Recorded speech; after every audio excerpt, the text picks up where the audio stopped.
Moments ago, Governor Cuomo announced that he will be closing New Rochelle Public Schools 1 mile from Young Israel Synagogue for 2 weeks. The schools impacted are limited to New Rochelle High School, which includes Campus School, Albert Leonard Middle School, and Ward Elementary School in the City School District of New Rochelle. That'll be closed from March 11th through March 25th as of this most recent guidance. We anticipate students to return to school on March 26th. While students are at home, remember not to congregate unnecessarily, keep safe, and have students work on educational materials provided to you. If you need access to a Chromebook because you do not have access to a computer at home, please email chromebook@nredlearn.org. We will work to distribute and deliver Chromebooks to those who need them for middle and high school students. All Chromebooks must be returned when students return to school. We will make these 2 weeks count instructionally and ensure students are learning and engaged while we deal with this worldwide crisis. Students will receive targeted instructional guidance, which will be aligned horizontally district-wide. Please look for emails directing you to important information that pertains to your child's academic progress over the next 2 weeks. The CSDNR has advocated from the Governor's Office to aid in supporting students who are food dependent on the district. We are committed to working with state officials to ensure that the state is ready to support our students every day that we are closed beginning tomorrow. The CSDNR cannot handle this alone. We need state funds and state's commitment that food will be made available and delivered to homes where students have been identified as needing this level of support. We thank the Governor's Office for their partnership. After speaking with his staff, it is clear to us that they understand the complexity of our district and our advocacy to stay open. We trust that continued dialogue with the Governor's Office will help position New Rochelle and our 11,000 students well. As always, we will communicate when developments arise. We believe students are safest in school and are eager to reopen as soon as possible. It is inevitable that one of our students or staff will contract the virus. What is in our control is to be ready, calm, decisive, and responsive to any and all circumstances which may arise. Our PrEP plan, which has led the state through this difficult time, does just that. As always, the CSDNR is fully committed to all of our students. We will continue to update you with prompt and accurate information. Once again, we are committed to a safe and nurturing environment for all students and staff, and we commend the nurses, teachers, clinicians, custodial team, school leaders, and staff who have been working tirelessly to ensure our schools are wonderful places where high-level learning takes place with caring and thoughtful continuous support from these professionals. Thank you. Can you speak to the issue of the meals? You're going to coordinate somehow with the National Guard, and how's that going to work, and how many meals are you planning to deliver, and is it going to be, breakfast and lunch, and how's that going to work? So we're working closely right now with the state to figure that out. We're in constant communication with them. We do have a list of students who are eligible, and we'll be working with them to figure out how to deliver it. How many students are on that list? We have 2,822 students on that list. It's defined as free and reduced lunch. And there was a 3 o'clock call that I was on while the superintendent was attending to another matter where this was expressly discussed. We are going to be discussing with the Governor's Office directly and sharing with them our list, our full list, students and addresses, which we were told by council is permissible under this extreme circumstance. And they are going to be working with us to coordinate what level of help they can provide, whether it's breakfast and lunch or just lunch. We believe, however, that their first push for help will start on the 12th and not tomorrow, although we're still advocating for it to start tomorrow. What arrangements are being made, or are arrangements being made for working parents who have no way of caring, or have no easy way of caring for these kids because they normally would be in school? So we raised that on our call with the Governor's Office, that it may be an issue. Right now in that area, families, we're trying to work with them. They're emailing us, and we're trying to provide support. But there's no, we can't access those schools during that time. This impacts 5,508 students.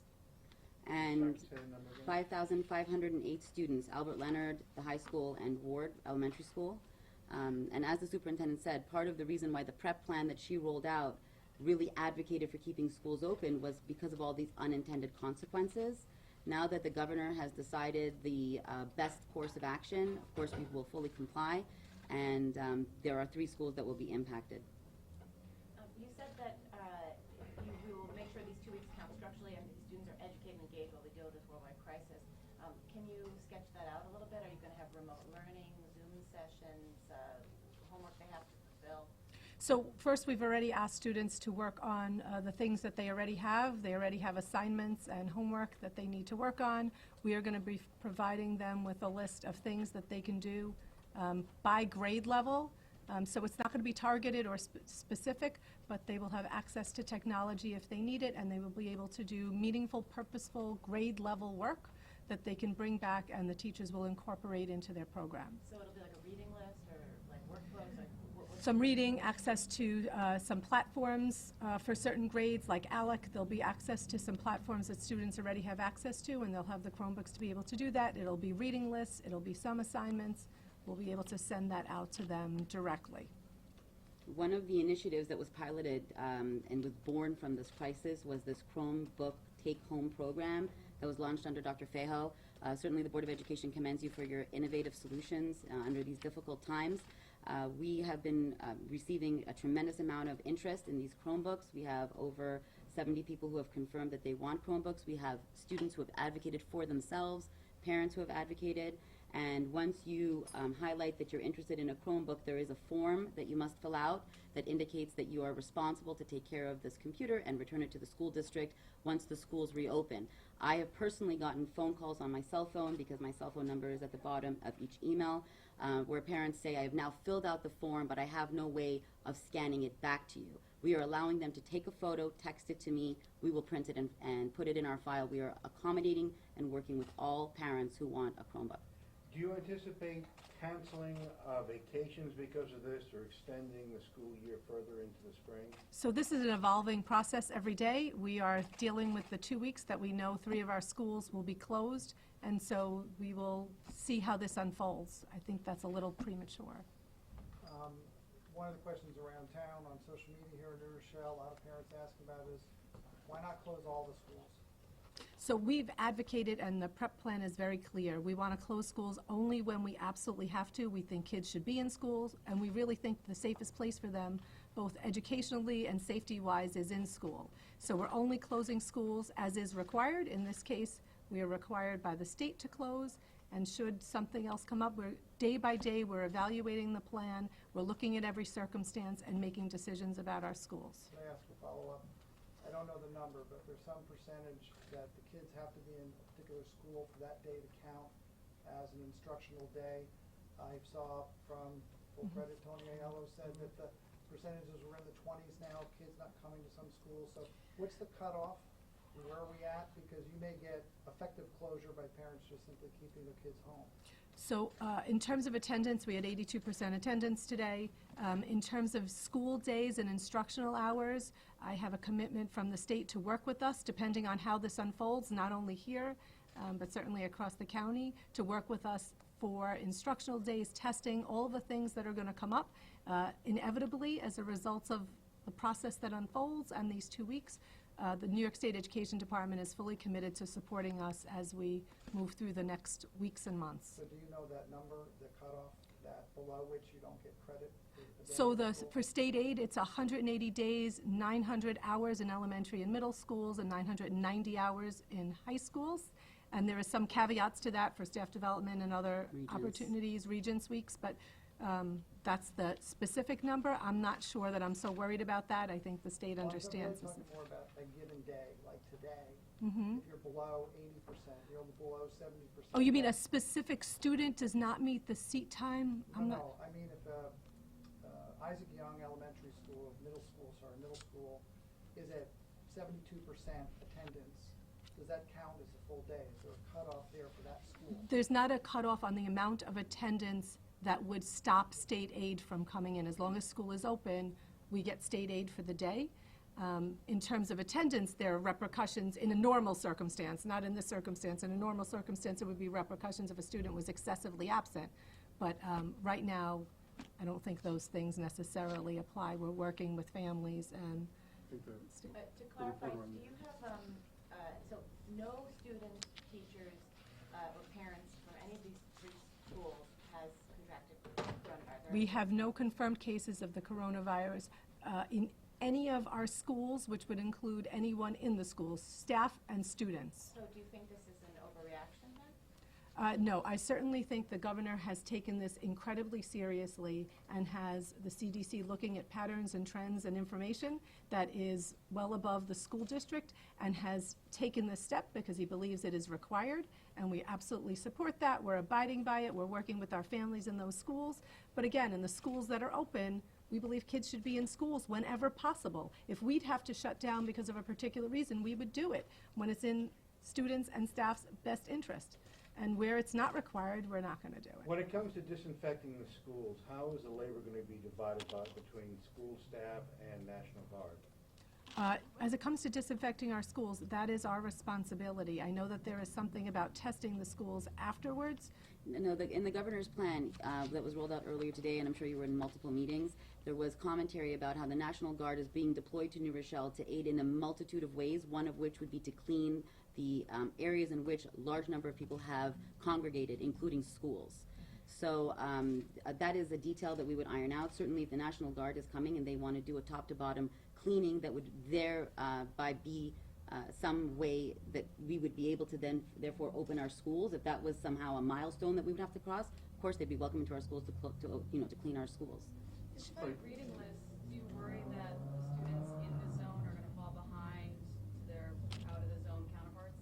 So, look, we're closed in this situation. We're going to provide whatever access we can to information, to opportunities for students to read, to lists of instructional practices. But ultimately, there are things we can figure out when we know the length and the duration that students are out, that we can make up for things later. There's a lot of things we can do in education to ensure kids are ready for the next grade. We have the summer, we have across, the spring semester. We will make sure kids are ready to go to the next grade at the time they need to, and we will take it as it comes.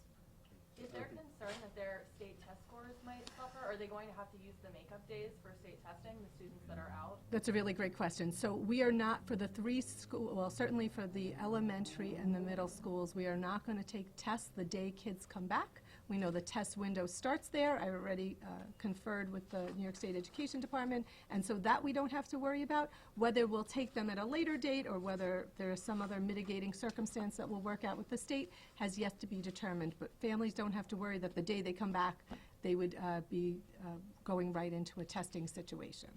And for older students at the middle and high school, are they going to be, I just want to clarify, are they going to be receiving specific assignments from their teachers that they need to complete during the 2 weeks? It's not going to be content or class specific. They will be given some assignments, much like a summer assignment where you come back and you bring the summer assignment to school. It'll be incorporated into what the teachers are looking at, but it is not going to be class specific. We want to provide students with an opportunity, and as I said, we will figure out what we need to ensure students are ready for whatever they need, certainly in the high school, if it's AP tests or regents or final exams. We are going to work and figure out a way to do that when we know the specific, if there's any additional time. Hopefully it'll be the 2 weeks or less, and we'll get right back to school. And Dr. Marrero has been working on a very specific plan by grade level, which he is going to be sharing with the principals to share with their building level community. So there's specific readings that he wants in elementary schools, depending on the grade. In the middle schools, there's specific things that he wants students to continue to do. Much like Dr. Feijoo said, they might mean using platforms like ALEX for mathematics or others to make sure that students are on specific grade levels and continuing to at least maintain the content knowledge that they have. One of the things that Dr. Marrero discussed with the superintendent and I is that his major concern is to give students work and not have an ability to give them feedback, thereby giving them an opportunity to compound wrong information. We don't want that. We want to make sure that they maintain the curriculum that they already have learned this year and have a steady or small growth even in certain areas, but we certainly don't want them trying to teach themselves information that could inevitably be incorrect. What is the name of this person and their title that you're referring to? Dr. Alex Marrero is the Assistant Superintendent of Curriculum and Instruction. And just to clarify, how many students are there in the schools that are closed versus out that are not closed? So in total, we have 10,521 students, and the closed is 5,508 students. It's almost half. Thank you. So, so the buildings are closed. Do you consider school to sort of still be in session? In other words, you're trying to do something, but how are you looking at that issue? How does it impact teachers? Are these vacation days, sick days, snow days? I mean, what's happening sort of on the business side of this? What do you, I guess I'd say also, what do you say to the union members, the teachers, or speak to those issues if you could? The school's closed, everyone in the building is off. In terms of instructional days, we will work with the state. In terms of what happens next, we will figure that out as time moves on. The schools that are open, they should be open, we're in classes, and so it's just a matter of those schools closing. We're not going to penalize anyone, obviously, for the days, and we'll work with the state to figure out if that, the instructional time pieces. So details to continue to evolve. I have another question on disinfecting. So what are you doing in disinfecting in the schools that are open? What's the process for disinfecting the schools that are open? Same that's been in our plan. So 3 times a week, we're disinfecting the schools from top to bottom. We've provided resources now in the hallway. We have the 60% alcohol hand sanitizer. We've dispensed as many as we have of the classroom sanitizer. There is equipment, I probably don't know the name of it, specific equipment that they're using that's ionized, that covers and disinfects spaces by spraying it. So there's several levels of it that facilities has been utilizing to ensure that we are using effective methods against this virus and other viruses to keep our classrooms safe. Thank you. And a number of parents have told us that there was a lack of hand sanitizer with alcohol in it. Is there enough in all the schools in the district? So as of today, all of the hallway dispensers, it was installed in. We were getting shipments in, and they were slated to come in by a certain date. Some were delayed. Every school had some, but we didn't have as many as had been promised to us. Some kind of delay in transit. So those are still coming in some cases, but we'll obviously deploy what we have to the open schools in the interim. I think it should be noted that our Director of Facilities is really a leading expert in facilities management in New York State. He was the Director of Facilities Planning for the New York State Education Department, and he was the former President of the National Council on School Facilities. His name is Carl Thurnow, and we're very lucky to have him. How many Chromebooks are available as part of the loan program? As many as we have, we're deploying them as people are emailing them to us. We have a large number at the high school, and so we're deploying them as is requested. We have 2,000 Chromebooks in the high school, not all of which are at the at the same level of functionality. Some better than others, and we I don't imagine getting 2,000 requests, but we're ready. When you say at the high school, they'd be available for younger students as well. Middle and high school students. I know one of the things you said in your guidance today is to have students try to avoid congregating unnecessarily. In your mind, what sort of constitutes students congregating outside of school? Is that like 2 students hanging out together, or a whole group of them getting, what does that mean exactly? I think the guidance is 10 individuals or more is congregating. We obviously want kids to keep social distance at this time, especially in the area the governor has defined, but it's defined by the state as 10 or more. And interestingly, the governor hasn't closed restaurants or small businesses even within the 1 mile area. And so people are going to be out, and they are going to be interacting with one another. Continue to use best practice, as was communicated by the superintendent multiple times. Wash your hands 20 seconds or longer. And, in terms of students getting together, there may be opportunities where students are going to be getting together at Starbucks or other areas where the internet is available, because if you have a Chromebook but you don't have access to the internet, it doesn't help you very much. We anticipate that there will be small groups of students working productively together. Of course, if you don't feel well, don't go. The whole point of this is to try and limit and curtail the spread of the coronavirus as quickly as possible so that we can resume the district's full functionality. Will you be forfeiting games, I guess, that are scheduled? Anything associated with the high school, Ward School, and Albert Leonard is canceled. And anything inside the schools that were happening, any activities, we've canceled both through. Will those be forfeitures then, or are they made up, or how does that work? We'd have to work with our athletic director to determine. Schools are closed, so I would imagine there is some accommodation for that. Are there any plans for video lectures or teachers giving instruction remotely at all? No, not for this 2-week period for these schools. Well, we are trying to use technology whenever it makes sense. So, for example, this evening we have a board meeting. It's a budget presentation, and so what we've done is our regular course of business is to invite people to our board meetings. This time we have said, please don't come, which is quite unusual for us, but that we're going to be live streaming it, which is why we're going to be holding it here, and we will be honoring any questions that are emailed to us. And so whenever it makes sense to use technology to quickly get the message out, we're going to be leveraging that.